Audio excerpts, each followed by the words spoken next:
Cancer et conscience, c'est le titre de l'enregistrement présent, produit au mois d'octobre de l'année 2023.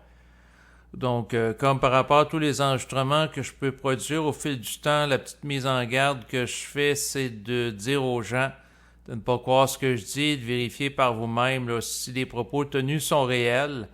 Donc, je regarde qu'est-ce que ça me dit par rapport au cancer. Bon, le cancer est le fruit de mutations cellulaires anarchiques. Et le cancer est en relation avec les perturbations, entre autres, du fonctionnement de l'organisme par l'environnement. Prenons par exemple quelqu'un qui est exposé à des radiations en grande quantité provenant de l'énergie nucléaire. Ce que ça me dit aussi, c'est la pollution, l'exposition des produits chimiques peuvent perturber le fonctionnement normal des cellules, des organes, ce qui peut créer une tension, un stress au niveau de la cellule qui peut générer un cancer. Donc, il y a des cancers qui sont liés dans la relation entre l'individu et son environnement qui vont être occasionnés par cela. Mais il y a des cancers aussi qui sont organisés dans la dynamique entre la psyché de l'individu et son corps physique. Et le cancer peut être en relation avec des stress au niveau psychologique qui sont vécus, qui, dans le cadre de problèmes de santé de nature psychosomatique, vont se somatiser dans l'organisme et donner place à des cancers, dans le sens que la pensée que reçoit l'individu, dans la manière qui est traitée par l'ego, si l'ego réfléchit ou non la pensée, si l'émotion, c'est sûr, si quelqu'un reçoit des pensées puis est tout le temps triste, puis à un moment donné, l'ego, ça peut nuire à la santé de son corps biologique, dans le sens que si l'ego vient à un état de dépression, ça se peut que son système immunitaire soit plus faible, moins grande combativité, moins grande capacité aussi à son organisme de dépister les cellules anormales et de les éliminer. Donc à ce moment-là, ça peut amener une prolifération des cellules anormales.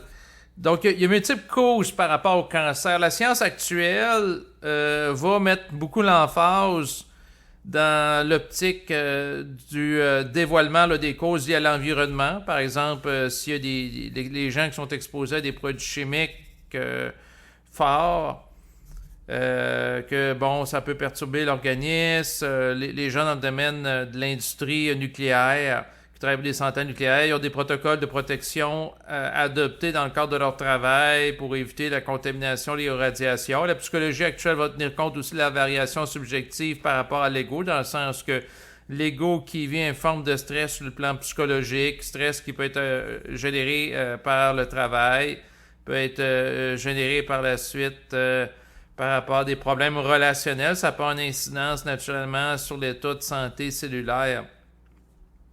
Mais la science actuelle n'a pas encore une compréhension multidimensionnelle de l'être humain et du rapport de l'esprit avec l'être humain. Et là, ce qui peut devenir tordu, c'est que si l'esprit, la contrepartie cosmique de l'individu, évalue que...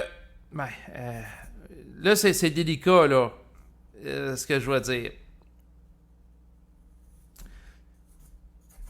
Si l'esprit évalue que l'individu doit subir un choc pour le faire évoluer, quitte à ce que le choc vécu et intégré au niveau énergétique sur le plan cellulaire lui occasionne un cancer, ben ça se peut que l'esprit laisse l'événement à caractère évolutif se produire, même si c'est au détriment de l'ego.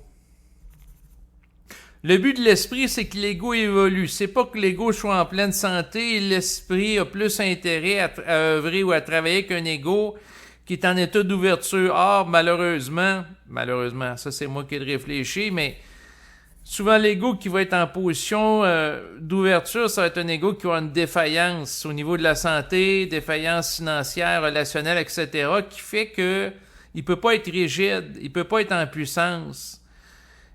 Donc, habituellement, l'ego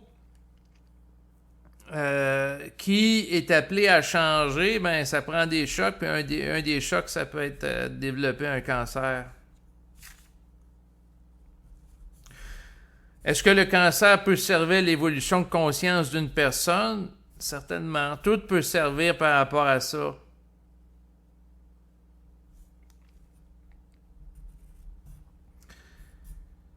Est-ce que le but de l'esprit, c'est que l'individu qui est atteint d'un cancer guérisse? Pas nécessairement.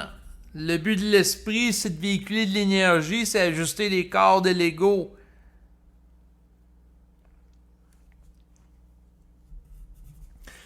Est-ce que l'esprit peut faire interférence sur la vie de l'individu, puis les chocs énergétiques qu'il occasionne dans sa vie amènent le développement d'un cancer? Certainement.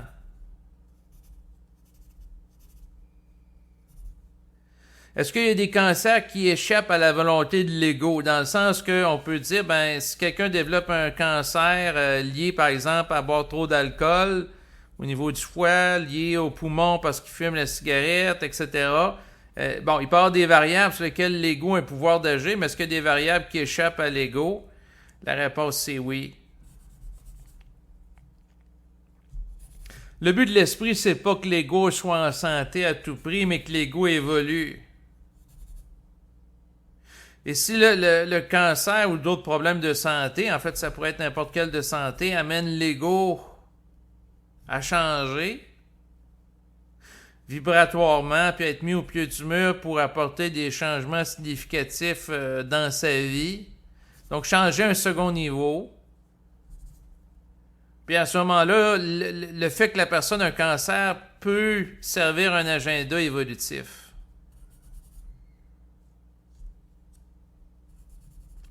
Mais est-ce que c'est tous les types de cancers que les gens vivent? En fait, est-ce qu'à chaque fois que quelqu'un vit un cancer, c'est en relation avec un agenda évolutif, en relation avec la fusion d'un individu par rapport à l'esprit? La réponse est non. Parce que comme mentionné tantôt, il y a des cancers qui sont en relation avec le rapport de l'individu avec un environnement externe toxique. Qui sont la conséquence de tout ça, c'est pas lié à une tension énergétique, une tension vibratoire constante qui va amener un stress au niveau des cellules. Et le stress vécu au niveau cellulaire va être en relation avec une faille, entre autres, de l'organisme.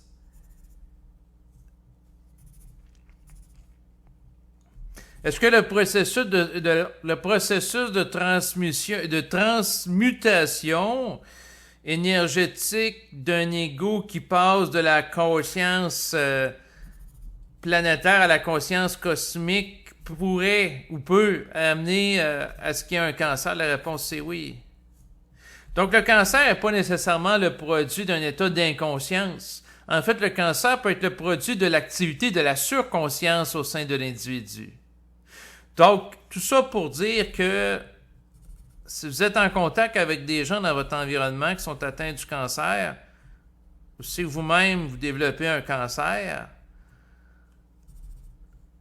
ce que ça me dit, ben, c'est ça, faites attention pour ne pas être dans le jugement. T'sais, pas dire, ben, quelqu'un développe un cancer, c'est parce qu'il y a des mauvaises habitudes de vie, il y a des mauvaises habitudes alimentaires, il mange trop de nourriture transformée, il fume trop la cigarette, il boit trop d'alcool. C'est pas nécessairement le cas. Il y a plusieurs variables. Certes, il y a des facteurs que la science actuelle a identifiés qui peuvent avoir une incidence, mais la compréhension présentement par les scientifiques de l'époque présente du cancer n'est pas multidimensionnelle, ce qui fait en sorte que les traitements pour guérir, dans l'optique du guérir le cancer, sont pas à 100% efficaces. Pourquoi ils ne sont pas à 100% efficaces? C'est que les gens qui font les traitements ne vont pas nécessairement traiter simultanément la dimension psychique de l'individu, la dimension vibratoire. Puis, si un être initié avec une conscience supramentale qui pratique la médecine, qui est en contact avec une autre personne qui est atteinte du cancer, ce qui devrait guider ou non le type de traitement qu'il va faire, ou même s'il fait un traitement, c'est sa communication intrapsychique. Et c'est sûr qu'il y aurait un problème éthique, là, dans le sens que un individu qui a une conscience vibratoire est régi par des lois d'énergie, par-delà la forme, donc par-delà le code de déontologie du Collège des médecins, c'est-à-dire, comme par exemple ici au Québec, puis dans les pays occidentaux, habituellement, les activités réservées aux médecins sont régies par un code professionnel qui va déterminer les actes qui peuvent être faits ou d'autres. Et lorsqu'un médecin prête le serment d'Hippocrate, il ne faut pas qu'il soit hypocrite, c'est-à-dire qu'il faut qu'il soit... le serment vise à préserver la vie. Bon, ben, si le médecin porte un serment d'Hippocrate, puis son but, c'est de préserver la vie, puis il rencontre un patient dans son cabinet, dans son bureau, puis ça lui dit intérieurement que ce patient-là, il n'a pas intérêt de guérir présentement du cancer, parce que le fait qu'il soit atteint du cancer l'amène à changer, à être plus malléable en tant qu'ego, à être plus ouvert à d'autres idées, puis à être moins rigide. Donc, à ce moment-là, la personne qui a prêté serment pour préserver la santé à tout prix, bon, ben, s'il fait un traitement est efficace puis la personne guérit, ben, la personne n'aura pas intégré ce qu'elle avait intégré en continuant de vivre le problème de santé. Donc, quelqu'un qui a une conscience vibratoire ne ferait pas nécessairement un traitement unilatéral, c'est-à-dire systématique de tous les problèmes de santé. Dans certains cas, il rencontrerait des gens en cabinet de consultation puis leur dirait, ben, dans votre cas, oui, je vais vous accompagner pour traiter votre maladie, d'autres non. Et là, c'est sûr que ça devient extrêmement délicat. Dans le fond, la personne qui aurait une conscience vibratoire puis qui aurait à pratiquer en suivant la vibration de l'esprit, dans le contexte actuel, elle ne pourrait pas le faire ouvertement parce que le patient qui se ferait dire « ben toi, tu n'auras pas de soins parce que j'ai pas la vibration », se sentirait lésé et pourrait tenter une poursuite là, contre lui. Et tout ça, ça serait très compréhensible. Il vient plusieurs éléments, c'est-à-dire que l'individu qui a une conscience vibratoire, il n'y a pas un mépris pour l'homme parce que là, le propos qui vient de mentionner, c'est que l'être humain prend... dans le fond, il va dans le sens, le médecin traitant des forces, dans l'exemple donné, dans ce que la personne qui est sensible aux êtres humains, il pourrait agir pour atténuer les souffrances.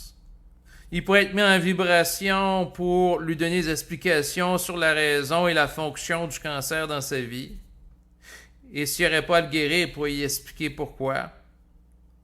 Puis là, il y aurait des nuances à apporter parce que ça se peut que ça ne soit pas guéri maintenant, mais dans quelques mois. Mais en même temps, si les mois passent, il y a des fortes probabilités qu'il y ait une multiplication des cellules cancérigènes qui s'opèrent au sein de l'organisme, qu'il y ait des métastases un peu partout dans l'organisme. Puis après ça, ben, c'est pas récupérable. C'est pas comme une masse qui est localisée à un endroit spécifique dans le corps. La personne est opérée, on y enlève ça, puis merci, bonsoir. Dans le meilleur des cas, s'il n'y a pas de cellules résiduelles.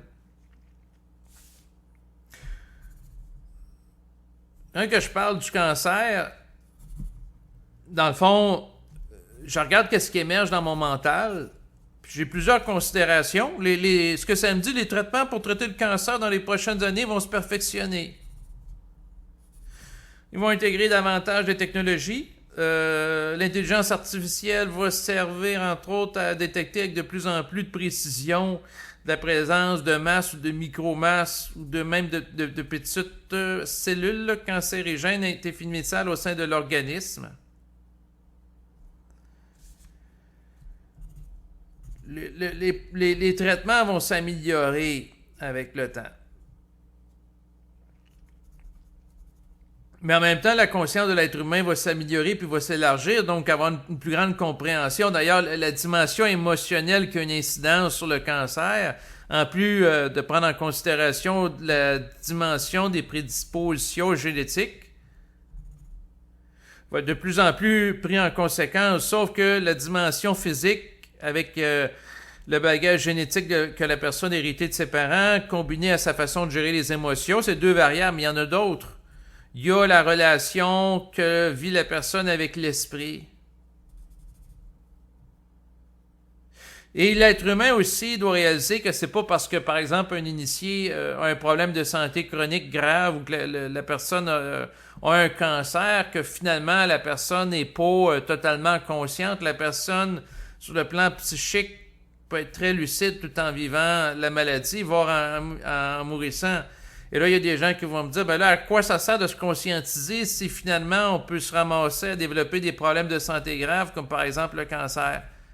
En fait, le but de la conscientisation, fondamentalement, au niveau supramental, pas au niveau spirituel, parce que des gens dans le domaine de la spiritualité, leur but, c'est de devenir des guérisseurs et de s'auto-guérir. Mais le but de le développement de la conscience sur le plan supramental, c'est une altération énergétique de l'ego pour en faire un contenant plus vaste, étant réceptacle d'une énergie plus dense que celle qui provient du plan astral mémoriel, et que la personne ait accès à une conscience revitalisée, transfigurée, qui a une plus grande contenance énergétique. Et si le cancer peut l'amener à développer une plus grande contenance énergétique à un individu donné, de neutraliser certaines peurs, comme par exemple, ça peut paraître bête, mais le fait d'avoir une maladie grave, puis d'être capable de composer avec cette tension énergétique tout en ayant un mental avec la paix de l'esprit, ça peut apparaître comme étant un tour de force. Ben, ça l'est à un certain niveau.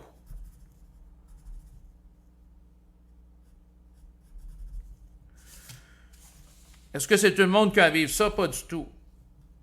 La conscience supramentale, c'est pas tout le monde qui a à vivre. Dans certains cas, ça passe par différents chocs de vie. Le cancer peut être l'un d'entre eux, qui amène des changements significatifs, rapides, expéditifs, et le fait que, par exemple, quelqu'un qui est atteint d'un cancer, ça crée une tension qui amène la personne à bouger. Si c'est une personne qui est très passive, ça peut casser rapidement son inertie, parce que la personne qui est consciente que si le cancer n'est pas pris en temps, il va se répandre dans l'ensemble de l'organisme, il est obligé de bouger s'il veut continuer à vivre sur le plan physique. S'il y a à vivre sur le plan physique aussi.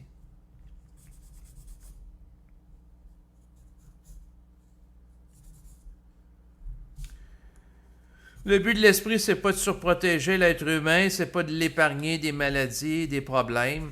Si je fais l'étude maintenant par rapport au cancer de son origine, en fait, même avant l'activité humaine, parce que présentement, on dit que bon, il y a beaucoup de cancers qui sont liés à la pollution atmosphérique, à la pollution dans l'eau, l'air, la terre, tous les éléments qui sont pollués en lien avec l'activité humaine et industrielle. Certes, ça a une incidence, ça crée des tensions. Même chose par rapport à la présence d'éléments radioactifs dans l'environnement liés entre autres à des essais de bombes nucléaires, à l'activité de centrales nucléaires. Certes, ça a des incidences, mais même avant l'activité humaine, il y avait déjà des cancers. Ce que ça me dit, c'est que c'est en relation avec les rapports de médiation entre différentes instances. Il y a des rapports intracellulaires qui sont faits en relation. Tout est interrelié, en fait. Ce que ça me dit, c'est de regarder l'être humain comme étant un système où tout ce qui est très petit peut influencer ce qui est plus gros, comme par exemple, ou ce qui est invisible ou subtil. Prenons par exemple une pensée. Une pensée va influencer le fonctionnement des neurones du cerveau, l'activité électrique, l'activité ensuite émotionnelle, la sécrétion d'hormones comme le cortisol, etc. Et la situation physique, prenons par exemple l'ego qui prend conscience qu'il est atteint du cancer, ça va avoir une incidence par la suite sur sa pensée, à savoir s'il se réfléchit ou réfléchit pas, est-ce qu'il vit de la tristesse, est-ce qu'il vit du désespoir, est-ce qu'il vit de la colère, est-ce qu'il a passé à travers un processus de deuil par rapport à ça qui va l'amener éventuellement à accepter sa condition. Comment que l'ego compose avec la charge énergétique que représente toute la pensée et puis la peur qu'il peut vivre par rapport à la maladie.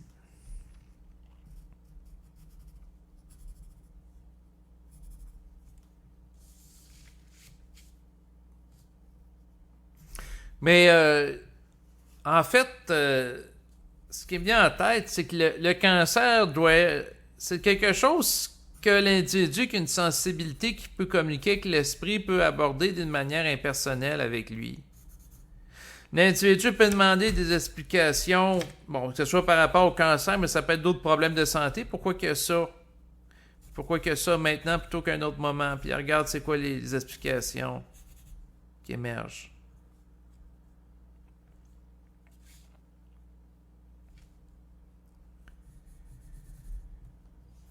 Puis l'ego, à voir s'il a ajusté son comportement.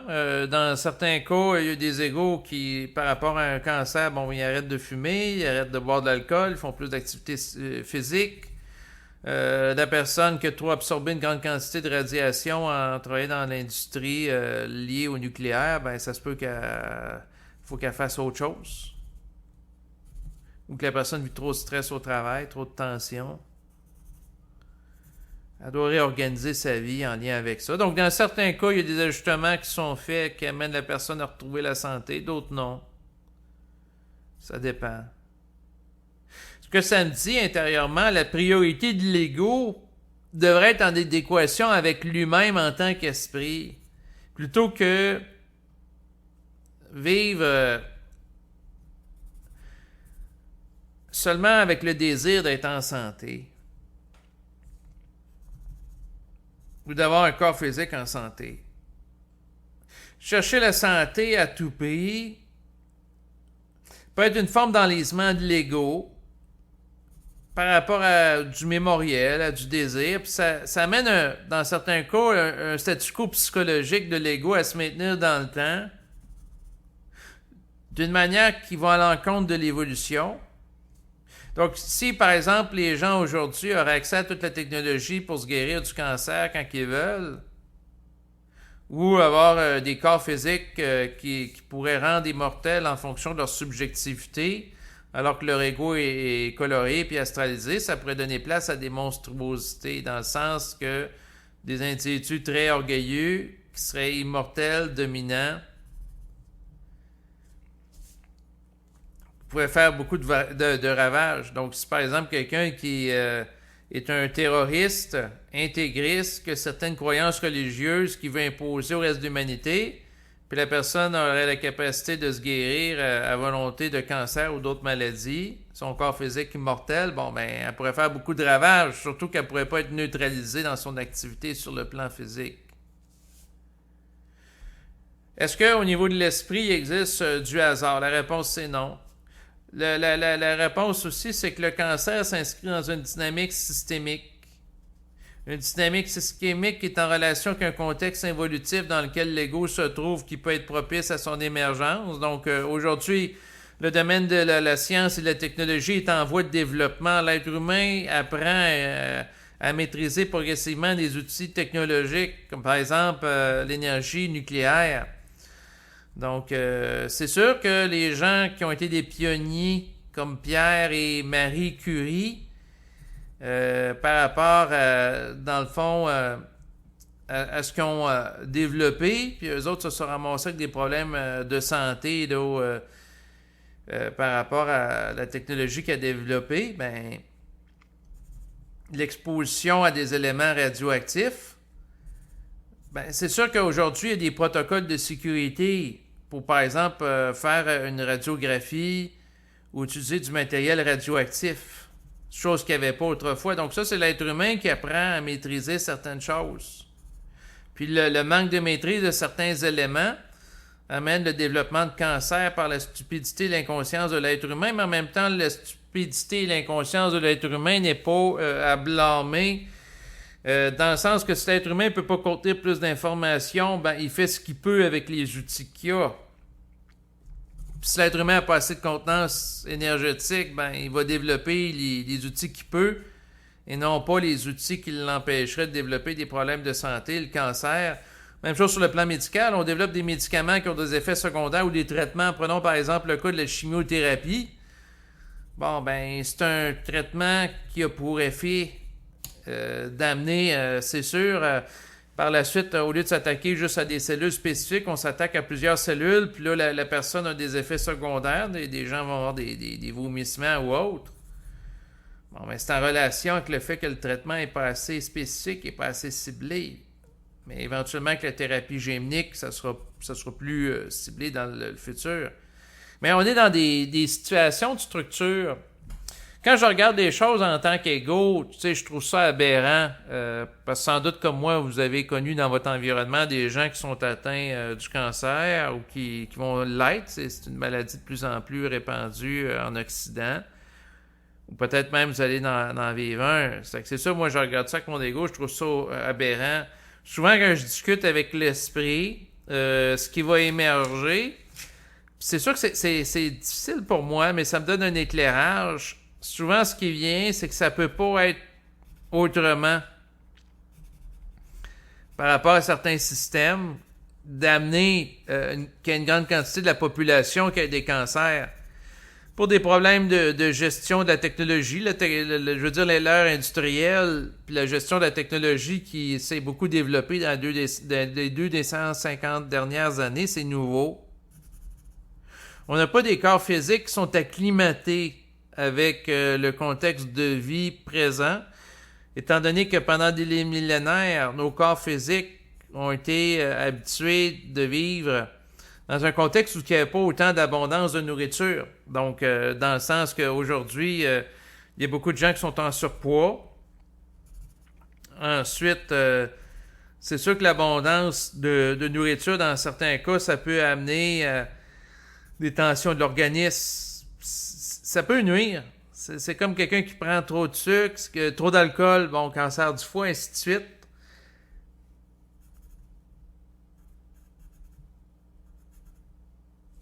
Mais quand que je regarde les choses avec l'esprit, je réalise qu'il y a toujours un système derrière quelque chose. Prenons par exemple le cas de... j'ai un de mes grands-pères qui est décédé du cancer du poumon. Lui, il avait été militaire, il avait fait la Deuxième Guerre mondiale, et comme il voulait pas se ramasser au front, et puis je le comprends aujourd'hui compte tenu des informations à caractère historique que j'ai eu accès à travers une panoplie de documentaires que j'ai écoutés. Lui, il a fait la réparation là, de Jeep militaire, donc il était mécanicien. Puis c'est sûr qu'au front, ben, on a vu par la suite qu'il s'est passé toutes sortes d'horreurs et de cochonneries. Des choses qui n'avaient pas d'allure sur le plan éthique. Et puis, lui, il fumait la cigarette. Certes, dans le passé, pendant la Deuxième Guerre mondiale, donc à la fin des années 1930, début des années 1940, ben, les hommes, pour réguler le stress, à cette époque-là, ils ne parlaient pas de pratiquer la pleine conscience, de faire des exercices de respiration, inspirer 5 secondes, expirer. Il n'y avait pas non plus de téléphone intelligent, de tablette ou d'ordinateur sur lequel suivait une boule à l'écran pour inspirer, expirer, dans l'optique de réguler la respiration, de diminuer le rythme. Il n'y a pas d'enregistrement non plus d'auto-hypnose. Donc, pour diminuer la tension, ce que les hommes faisaient, souvent c'était de boire de l'alcool ou fumer la cigarette. Donc, c'était la façon de réguler puis de gérer le stress. Puis c'est sûr que quelqu'un qui va à la guerre dans un environnement qu'il ne connaît pas, lui, c'est un Québécois qui se ramasse en Europe. Ça peut être stressant. La peur d'être attaqué par l'ennemi, ainsi de suite. Donc, la façon de réguler, il n'y en a pas 36. Il a fumé cigarette toute sa vie. Puis, il est mort du cancer des poumons. Par la suite, ma grand-mère, qui était sa femme, elle était exposée aux fumées secondaires et elle avait développé un cancer du poumon, mais elle n'est pas morte de ça. Mais ça a eu une incidence quand même sur sa santé, son exposition. Puis quand je regarde ça avec ma conscience, est-ce que ça aurait pu être autrement dans le sens que la science, la psychologie, pas la psychologie supramentale, là, mais la psychologie au sens cartésien, au sens conventionnel de l'époque présente, là, qu'il n'y a pas d'implication occulte. Là, prenons l'approche cognitivo-comportementale, une approche de régulation des émotions. C'était peu ou pas connu à l'époque. Donc l'information n'était pas là. Puis les alternatives qu'il y avait pour réguler son stress, bon, il y avait fumé la cigarette, qui dans certains cas peut entraîner le cancer du poumon. Boire de l'alcool, s'il en prend trop, ben ça peut être une cirrhose du foie, peut développer de problèmes de foie. Ensuite, faire du sport, bon, ça existait déjà. Il y en a qui faisaient de la boxe pour se défouler, extérioriser les tensions, mais il n'y a pas des milliers de façons de procéder. ça m'amène à vous parler, à savoir, est-ce que la parole vibratoire, ça peut être un outil qui peut servir à diminuer les tensions énergétiques? Certes, ça peut être un outil qui sert à composer intelligemment par rapport à des tensions énergétiques, mais la parole vibratoire, lorsque la personne vit entre autres la colère mentale, puis elle monte en vibration, c'est en relation avec une tension énergétique qui lui est imposée de la part de son esprit dans une optique d'activation. Est-ce que, comme effet pervers, cela peut occasionner des problèmes de santé, voire le cancer? Certainement.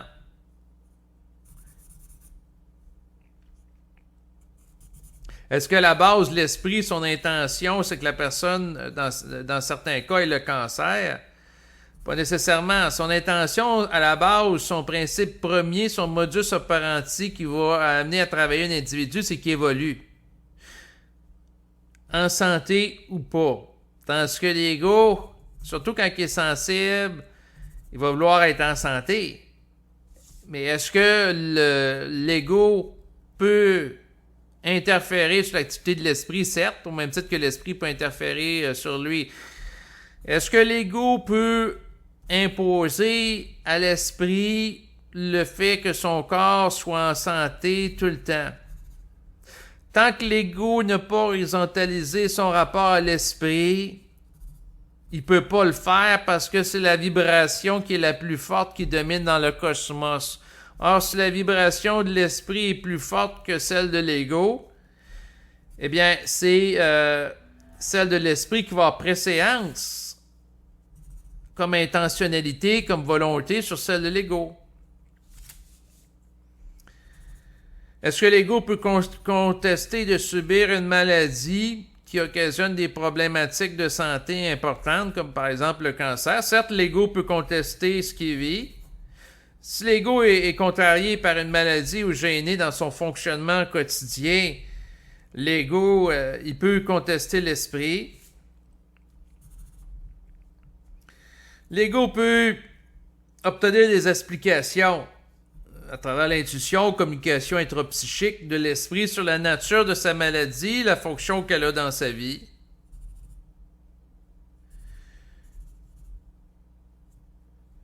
Mais si la volonté de l'esprit, c'est que l'ego soit malade et que l'ego n'a pas un taux vibratoire plus élevé que celle de l'esprit qui lui permet d'avoir une compréhension d'une vision aussi vaste, c'est la volonté de l'esprit qui va avoir préséance. Que l'ego l'accepte ou qu'il l'accepte pas, la condition qu'est la maladie peut lui être imposée. Puis si l'ego a une intelligence qui égalise celle de l'esprit, il peut en venir à une compréhension que, ouais, finalement, c'est intelligent que je vive ça. Là, en tant qu'ego, l'une des choses qui m'a le plus surpris il y a plusieurs années, c'est quand j'avais écouté la collection d'enregistrements de Bernard de Montréal de la psychologie évolutionnaire et que j'avais entendu Bernard qui disait que la maladie, parce qu'il était atteint du cancer là, des intestins, que la maladie qu'il vivait était intelligente. Ça voulait dire qu'il y avait une reconnaissance en tant qu'ego qu'il y avait une intelligence derrière sa maladie. Puis la maladie aussi a eu différentes fonctions. Et c'est sûr que la particularité d'un ego, c'est de reconnaître les fonctions qu'a la maladie. La maladie peut servir à transformer l'individu, mais elle peut servir aussi à transformer son environnement. Donc si par exemple il y a des gens dans l'environnement de Bernard de Montréal qui le mettaient sur un piédestal, parce que Bernard a dit publiquement à plusieurs reprises qu'il était un initié. Or, si quelqu'un dit qu'il était un initié, ben il y a des gens qui pouvaient le voir un peu comme Jésus de Nazareth qui a initié le mouvement de la conscience christique à la surface de la terre avec le principe « aimez-vous les uns les autres », entre autres, qui a amené à l'humanité, ou tout au moins qu'on lui a attribué. Bon, ben si on voit Bernard de Montréal et non pas Jésus de Nazareth comme étant l'initié qui se rapporte à l'ère actuelle, bon, ben il y a des gens qui peuvent être fascinés par lui. Or, si l'être humain qu'est Bernard de Montréal est atteint d'un cancer, comme monsieur et madame tout le monde peut l'être dans sa vie, qui n'est pas exempté de ça, Bon, ben, il y a des gens qui vont arrêter de le voir là, comme quelqu'un d'immortel là, sur le plan physique. Mais ça se peut qu'il ait accès à une conscience immortelle, c'est-à-dire la conscience de son esprit qui est par-delà les lois biologiques et qui va même les influencer. Donc, il a accès à cette conscience-là multidimensionnelle, mais ça ne veut pas dire pour autant que même s'il a accès à cette conscience-là, que cette conscience-là va œuvrer en son sein pour faire en sorte qu'il n'ait pas le cancer, donc d'évitement d'une condition de santé. Ça, c'est un autre volet. C'est-à-dire que l'esprit, même s'il a la capacité de transformer un individu jusqu'à un certain niveau, ça ne veut pas dire que il va faire en sorte que la personne soit en santé totale. Parce que dans un sens, quelqu'un qui a un problème de santé chronique, prenons par exemple quelqu'un qui est atteint du diabète, ou prenons par exemple quelqu'un qui, avec des récidivistes, qui est atteint, il y a d'autres problèmes de santé chronique, là, des gens qui font des crises occasionnelles de psoriasis ou de lichen scléreux atrophique, qui est un problème de peau, qui peut revenir à plusieurs reprises. Bon, ben, si quelqu'un a ça, l'esprit peut, à travers ça, en fait, c'est que si l'ego souffre de ça et il a besoin de réponse, ça ouvre un canal de communication avec l'esprit qui va chercher des explications. Donc, ça peut être un prétexte à la communication que la personne a un problème de santé récurrent qui l'amène à communiquer d'une manière récurrente avec l'esprit, advenant qu'il a besoin de compréhension liée à son problème de santé et sa fonction par rapport à sa vie ou aussi celle des autres, les gens de son environnement.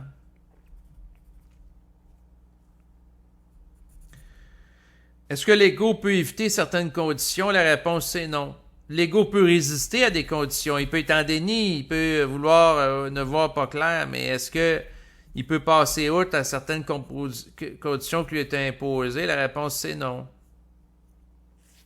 L'ego peut atténuer certaines choses. Tu sais, quelqu'un qui a un problème de santé, il peut consulter dans la médecine officielle, la médecine alternative. Mais est-ce que l'ego peut décider du jour au lendemain seul, sans fusion avec l'esprit, d'être exempté? Puis est-ce que l'esprit voudrait que l'ego soit, s'y rapportant à lui, soit exempté? Pas nécessairement.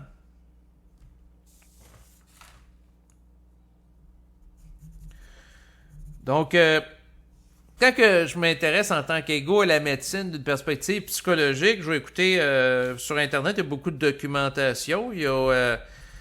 J'écouterai entre autres sur Savoir Média, auquel vous pouvez avoir accès gratuitement. C'est une télésérie avec des épisodes. Ça s'appelle De la scie ou Bistouri. Des épisodes qui ont été faits ici au Québec. C'est récent. C'est une série documentaire 2023. Donc, il y a une émission qui porte sur l'oncologie, puisqu'on parle naturellement des cancers, on donne des explications. Donc, on peut avoir un certain niveau d'explication, mais des explications, tant que c'est au niveau psychologique où ça s'adresse à l'intellect, c'est toujours relatif.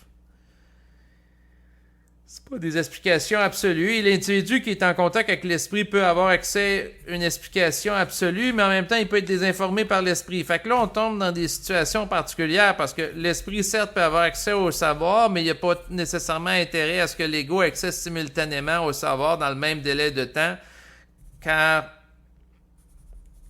l'esprit va chercher à un certain niveau à amener des chocs à l'ego, mais pas nécessairement trop. C'est en fonction de la contenance de l'ego. L'esprit ne fait pas ce qu'il veut avec l'ego à 100%. Parce qu'on peut voir l'esprit comme étant un manipulateur, certes, mais la dynamique relative au plan physique a un certain niveau d'imprévisibilité. Même au niveau de l'esprit, parce que l'esprit peut penser que quelqu'un va réagir d'une certaine façon par rapport à une maladie ou l'annonce de telle information, mais ça ne se passe pas nécessairement tout le temps.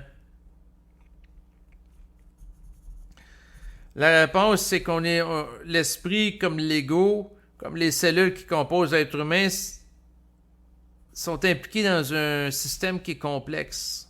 Mais il y a des programmations qui sont opérationnelles, qui vont faire en sorte que, par exemple, quelqu'un va développer un cancer après un certain nombre d'années. La personne peut tendre vers ça par rapport à une programmation physique liée à sa génétique, liée à ses habitudes de vie, mais liée aussi à son statut initiatique. Le propre du niveau initié, c'est de passer à travers toutes ses peurs. L'une des peurs, c'est de se ramasser tout seul. Un autre des peurs, ça peut être de manquer d'argent. Un autre, c'est d'être atteint d'une maladie grave comme d'un cancer. Un autre, c'est d'être témoin d'une fusillade, d'un acte terroriste, ainsi de suite. Donc, l'esprit va chercher à amener l'ego, à travers certaines situations, à certains événements, de triompher des peurs. Et la meilleure façon de triompher d'une peur ou d'un élément qui est retardataire, qui hypothèque le fonctionnement optimal de la conscience en corrélation avec l'esprit, c'est d'être capable de confronter ses peurs. Or, l'ego va souvent être dans l'évitement relationnel. Mais être malade, c'est pas juste de la confrontation de peur, là. Il y a d'autres éléments qui sont en relation avec ça. Ça peut être une conséquence à l'exposition de certaines énergies, comme par exemple de l'énergie qui est radioactive.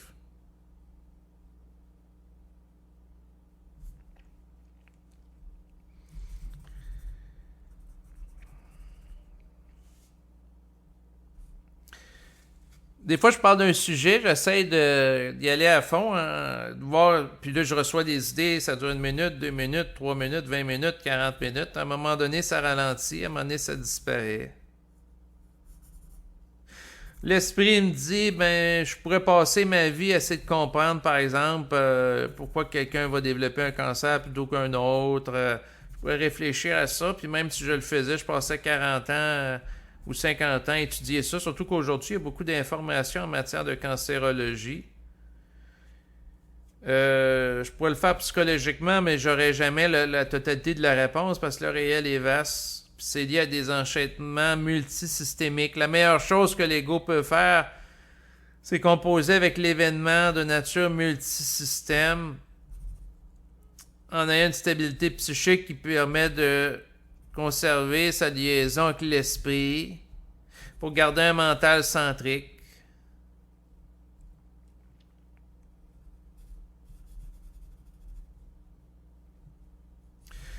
La maladie peut être une occasion pour l'ego de développer des forces qu'il ne soupçonnait pas, de monter en puissance vibratoire.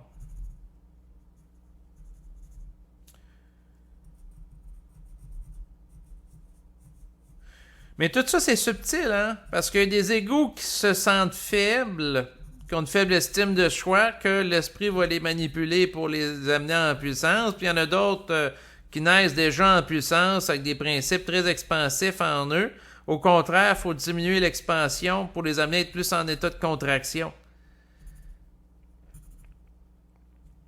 L'esprit travaille l'ego pour qu'il soit ajusté à ce qu'il a à faire dans sa vie, selon sa programmation, remplir son mandat.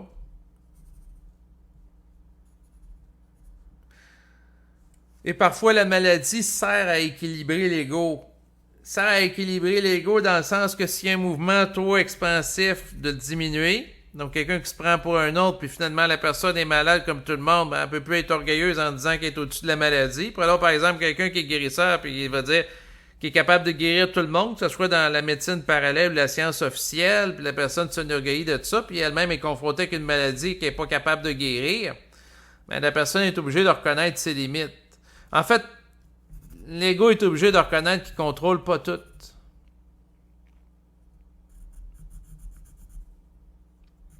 C'est sûr que c'est difficile, un ego, de reconnaître qu'il ne contrôle pas tout parce que ça l'amène, dans certains cas, à vivre l'insécurité, à vivre de la peur.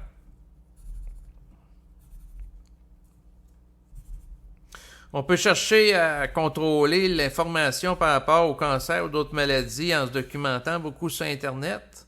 Mais c'est pas parce que, dans le fond, on se documente beaucoup sur un sujet que ça veut dire qu'on n'attrapera pas le cancer. Attraper, en fait, c'est des cellules qui deviennent cancérigènes liées à des mutations anormales. Ça veut pas dire qu'on n'en vivra pas. L'ego qui est conscient réalise que toutes les formes sont transitoires. La forme du corps biologique, ça a une durée de vie pendant une certaine porte de temps. Et l'esprit voit ça comme une porte d'opportunité. Le corps physique, dans l'optique de s'allier davantage à l'ego pour former une unité de conscience de plus en plus viable avec le temps. Donc le corps physique, c'est une forme d'instance médiatrice entre l'individu et l'esprit. Et ce qui compte pour l'esprit, c'est l'intégration des charges énergétiques que l'ego peut contenir pour être capable de contenir pleinement sa présence en son sein. Tant que l'ego existe sur le plan physique, à travers un corps, l'ego est travaillé par l'esprit. L'esprit, il faut le voir un peu comme quelqu'un qui va faire de la sculpture. Bon, ben le sculpteur qui sculpte une création. Donc, prenons par exemple quelqu'un qui va faire une sculpture d'un individu. Ben, tant que la statue est en travail sur le plan physique, ben, tant que l'individu existe sur le plan physique. Certes, il y a des gens qui... leur programmation va prendre fin prématurément en tant qu'ego, mais ça, c'est en lien avec des interférences astrales qui sont de nature différente des interférences de l'esprit. Parce que l'astral interfère sur l'individu, l'environnement, les gens, l'esprit. C'est subtil parce que l'esprit cherche à interférer à l'individu alors que l'individu est déjà confronté de multiples influences et dont certains qui vont à l'encontre de l'esprit. Mais au niveau de l'esprit, dans certains cas, prenons par exemple le cas de quelqu'un qui est atteint d'un cancer, dans certains cas, c'est intelligent que la personne fasse de la chimiothérapie ou des traitements dans l'optique de guérir. Mais au niveau de l'esprit, dans certains cas, ça se peut que non. Mais comment faire la distinction entre les deux? Ben, c'est du cas par cas. C'est en fonction de... En fait, la conscience est individuelle. C'est en fonction de chacun ce qu'il a besoin de vivre ou pas.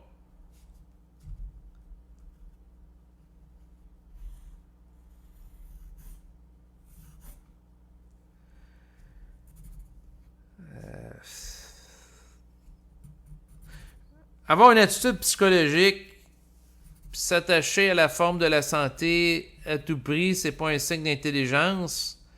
Puis chercher à éviter continuellement la maladie non plus. Puis chercher à être malade par inconscience, c'est pas un signe d'intelligence non plus. Tout ça, c'est subtil, hein? Parce que dans certains cas, d'être atteint d'une maladie, ça peut être intelligent dans la vie d'une personne, puis la même maladie, au sein de la vie d'une autre personne, ça ne l'est pas. Pourquoi? Ben, c'est leur mandat, leur fonction, puis qu'est-ce qu'ils ont ajusté dans leur vie. Qu'est-ce qui est à ce moment-là intelligent à faire pour l'individu? C'est de composer avec sa voix intérieure, l'esprit intelligemment, être solide dans le mental, composer avec l'environnement, voir s'il a amené certains combats ou pas, pour préserver sa santé ou pas. C'est propre à chacun.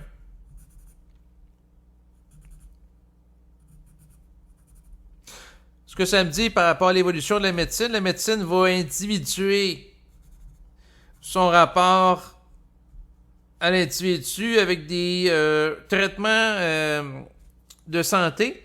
Donc, au lieu, par exemple, d'avoir un protocole de chimiothérapie, que c'est le même protocole, peu importe la personne, bien, progressivement, on cible mieux ça. Que ce soit la personne en fonction de l'âge, la personne à 70 ans, la personne à 40 ans, ou c'est un enfant de 4 ans, c'est pas pareil. Mais ça va être encore plus subtil avec le temps. À mesure que les gens s'individualisent, puis à mesure que la façon d'utiliser la médecine va être individuée, et que les traitements vont être ciblés. Ce qui m'apparaît dans le mental, c'est qu'éventuellement, l'analyse et le décodage génétique d'une personne va permettre d'identifier d'une manière spécifique à lui, un peu comme quand on fait par exemple une prise de sang, bon ben on sait c'est quoi son type sanguin, bon ben au niveau génétique, on va pouvoir analyser en fonction de la nature de ses cellules, de son code d'ADN, certaines protéines, et en relation avec ça, faire un traitement spécifique à un individu donné qui va prendre en considération sa composition spécifique d'ADN pour traiter certains problèmes de santé, dont le cancer. Donc, on peut parler d'une thérapie génétique pour traiter le cancer, éventuellement. Mais l'individu ne doit pas attendre après la science pour être en santé ou d'agir sur être en santé dans l'espoir qu'il va y avoir des traitements miracles dans l'avenir ou plus perfectionnés avec la science conventionnelle. Il doit agir maintenant en fonction des moyens auxquels il peut avoir accès s'il y a la vibration d'agir à ce niveau-là. Et ça, c'est propre à chacun. Bien entendu, en tant qu'individu, je ne dis pas quoi faire ou ne pas faire, car je ne suis pas médecin. Et dans la civilisation dans laquelle je me trouve, c'est le médecin qui a l'autorité de faire une prescription médicale pour un traitement, pour de la médication, et ainsi de suite. C'est une tâche qui est réservée. Je peux juste faire des considérations en lien avec, par exemple, le cancer ou la santé.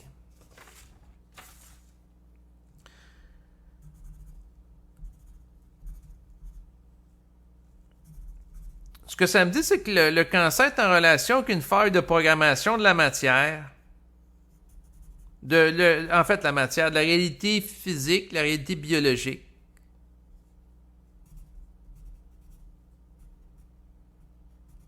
En fait, c'est inhérent au fait que les êtres sur le plan biologique, c'est des êtres traditionnels. Or, s'ils sont traditionnels, c'est qu'il y a des imperfections. Est-ce que les êtres de l'avenir qui vont être travaillés davantage par la conscience, qui vont être ajustés vibratoirement, vont avoir moins de cancer? La réponse, c'est oui. D'ailleurs, les êtres, à mesure qu'ils se conscientisent, qu'ils deviennent sensibles à l'environnement, ben, ils vont réaliser, sans avoir trop à souffrir, que, par exemple, être exposé à de la radiation, c'est pas bon pour des cellules. Quelqu'un qui est peu sensible, il peut se mettre la main sur le rond-poil, puis il va souffrir. Tandis que si la personne est très sensible, il approche sa main du rond-poil, il détecte la chaleur.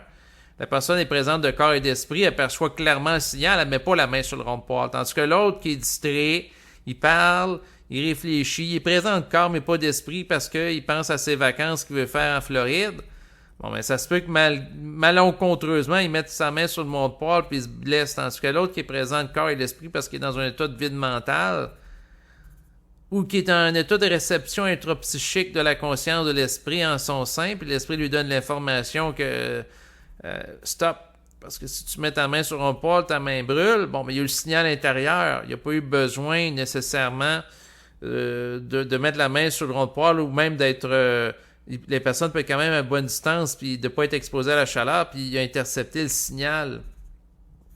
La régulation vibratoire peut empêcher ça. En même temps, ce qu'il faut réaliser, c'est que l'esprit se sert des chocs. Fait que dans certains cas, l'esprit peut laisser la personne volontairement mettre sa main sur le rond-poil pour qu'il mette en colère mentale, pour que la personne conteste l'esprit, pour que lui dire pourquoi que tu me fais vivre ça. Pour que la personne soit dans un état énergétique un peu plus élevé. Puis là, l'esprit va trouver ça intéressant parce que ça ouvre la communication avec lui. Ça attire l'attention de l'individu qui va s'intérioriser. Il va y avoir une communication télépathique avec l'esprit, puis l'esprit va lui dire, ben, tu m'écoutais pas, tu étais en mode réflexion. Non, c'est pas vrai. Il va pas dire ça parce que il y a c'est-à-dire que si la personne est en mode réflexion puis il y a des ajustements à faire, l'esprit peut laisser la personne se mettre la main sur le rond-poil pour l'ajuster. Mais ça se peut que la personne ne soit pas dans une activité active de réflexion, mais passive de basse vibration dans un continuum énergétique qui le lie à l'astral. Puis pour mettre fin à ça, il va laisser vivre l'événement de mettre la main sur le rond-poil.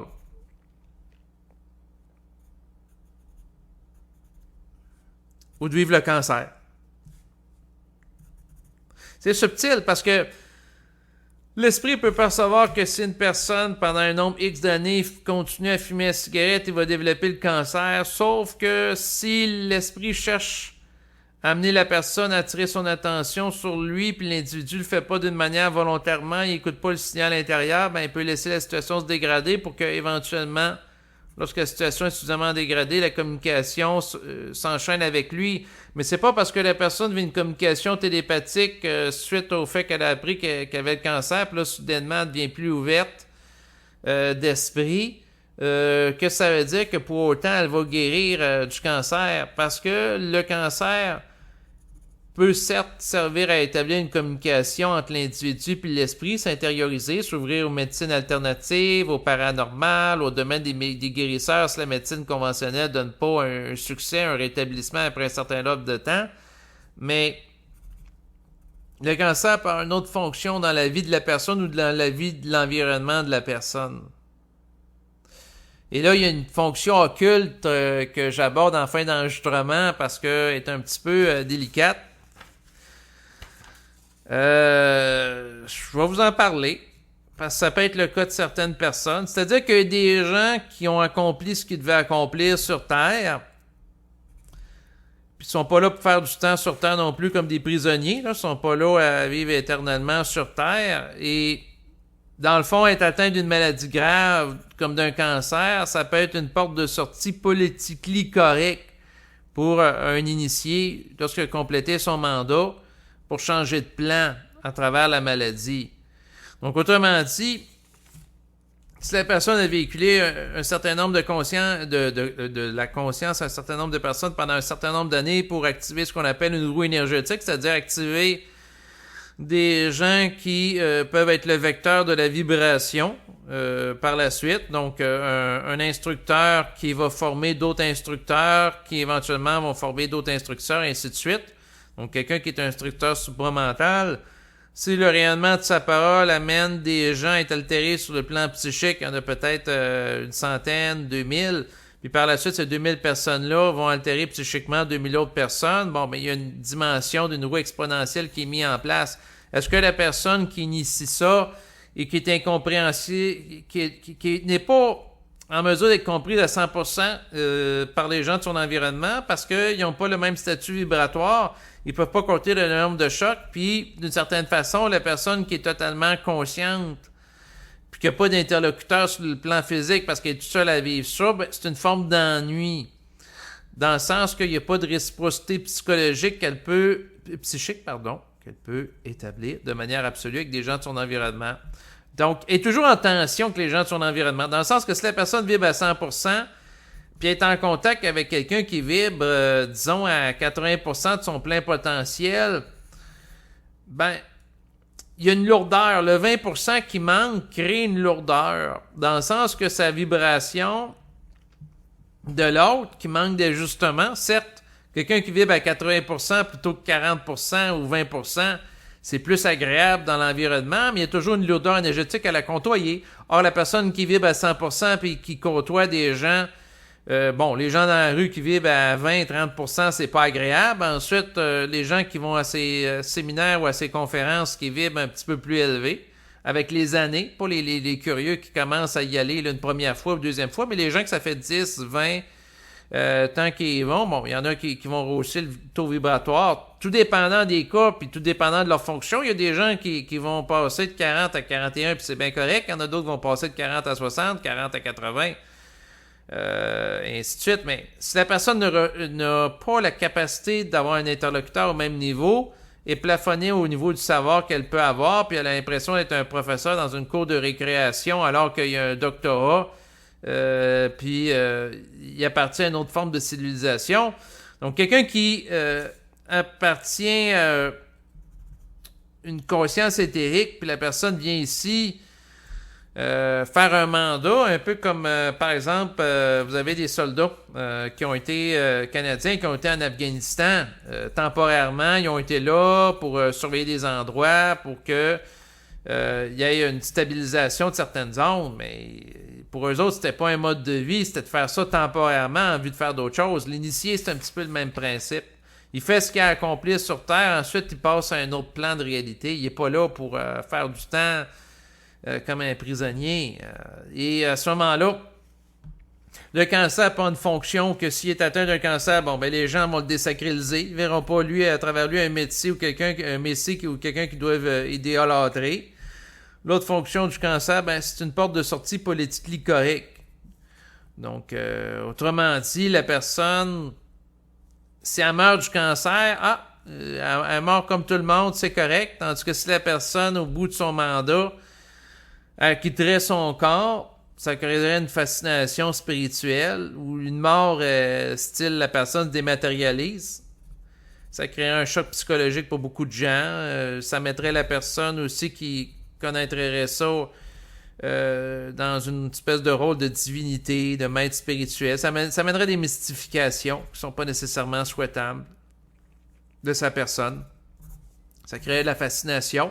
Or, le but de l'initié, c'est pas que les gens soient fascinés par sa personne, c'est de présenter un message au sein de l'humanité qui va ajuster des gens qui ont une capacité, compte tenu du contexte, d'intégrer l'information et de s'ajuster davantage. C'est ça le rôle de l'initié. Bref, quelqu'un qui a accompli ce qu'il a accompli dans certains cas, de mourir d'un cancer, c'est plus intelligent que la personne, on apprend qu'elle est morte puis elle s'est suicidée. Parce que si on apprend qu'elle est morte puis elle s'est suicidée, ben il y a des gens qui vont vibrer de la tristesse, vont dire ouais, l'instruction qu'il a donnée, ça ne tient pas la route. Il est mort d'un suicide. Donc les gens, comme sont attachés psychologiquement, c'est tout ou rien entre la personne et son instruction, vont dire ouais. L'instruction d'un tel, toutes les conférences, les enregistrements qu'il a fait sur le web, ouais, s'il s'est suicidé, il a été récupéré par l'astral. Ils vont dire que si la personne se suicide, ça veut dire qu'elle est automatiquement récupérée par l'astral. Certes, les entités astrales peuvent amener des gens au suicide. Certes, les entités astrales peuvent amener des gens à être atteints au cancer, mais c'est pas parce que quelqu'un met fin à sa vie. D'ailleurs, on le voit aujourd'hui avec les gens qui vont mourir dans la dignité en Occident. Prenons par exemple le cas de la province du Québec. Bien, aujourd'hui, quelqu'un qui est atteint d'une maladie incurable, c'est toléré, c'est accepté socialement de plus en plus qu'elle puisse demander de mourir dans la dignité avec une injection létale pour éviter la souffrance. Donc, quelqu'un qui va mourir de cette façon-là, aujourd'hui, socialement, c'est de plus en plus acceptable, mais au niveau de l'esprit, c'est acceptable en fait depuis longtemps.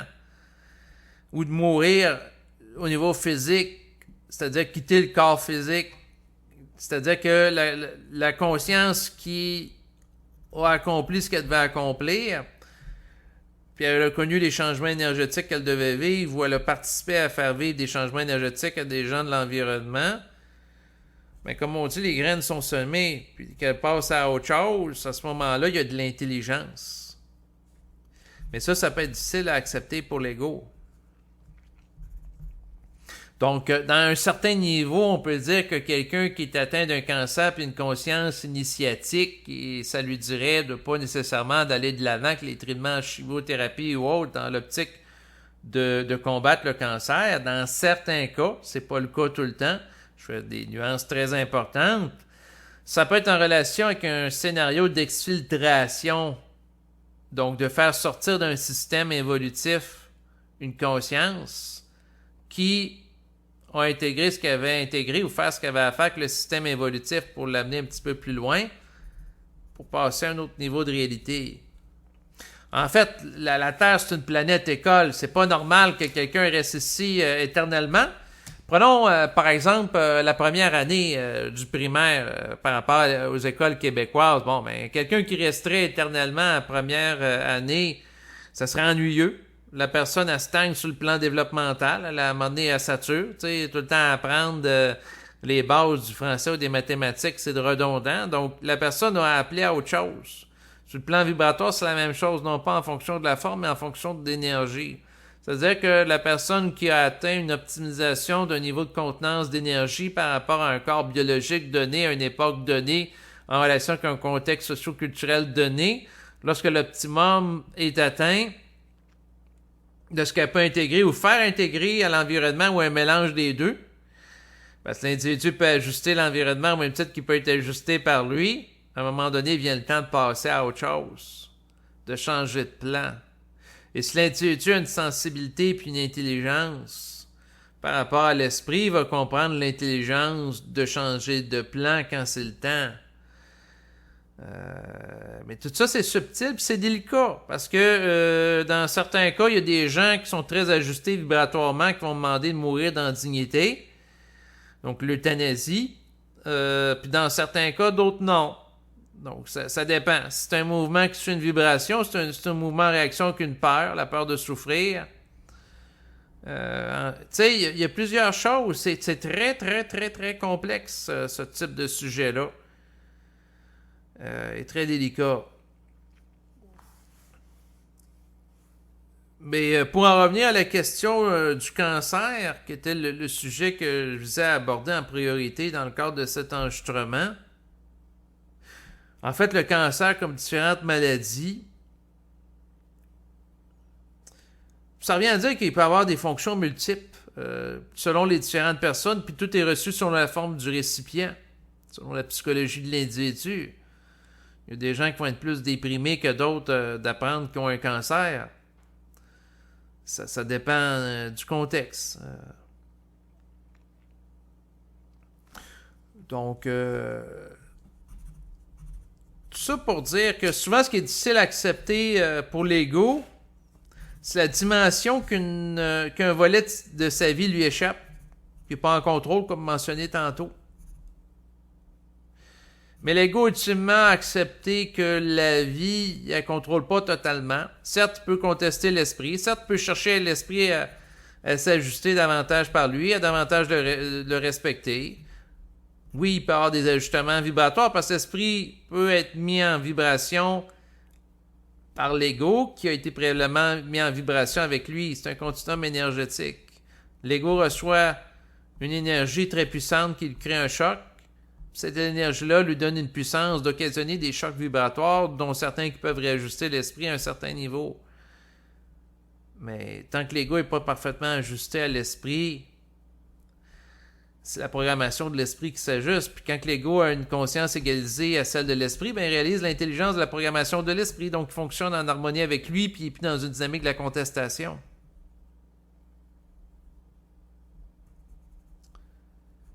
Donc, tout ça, c'est subtil. Mais que l'ego, qu'il soit malade ou pas malade, ce qui est intelligent, c'est de se donner des plaisirs de vie, se permettre d'être heureux. Ben, heureux ici, dans le sens, non pas de vivre des montagnes russes émotionnelles qui nous lient au plan astral, mais d'être capable d'être bien dans sa peau.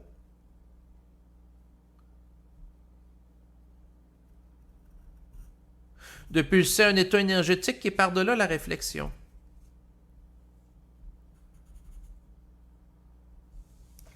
L'ego, quand il est spirituel, il cherche à guérir ou faire guérir les autres à tout prix. L'ego qui est conscient, il cherche à se mêler des affaires puis laisser les autres en faire autant. Agir sur la vibration d'agir en relation avec la vie des autres, ou de ne pas agir sur sa vie s'il n'y a pas la vibration de ne pas agir. Il suit le mouvement énergétique. Bon, sur cette considération, je vais vous laisser. Ça fait au-dessus d'une heure que je parle dans le cadre de cet enregistrement. Merci de votre écoute et à bientôt. Au revoir.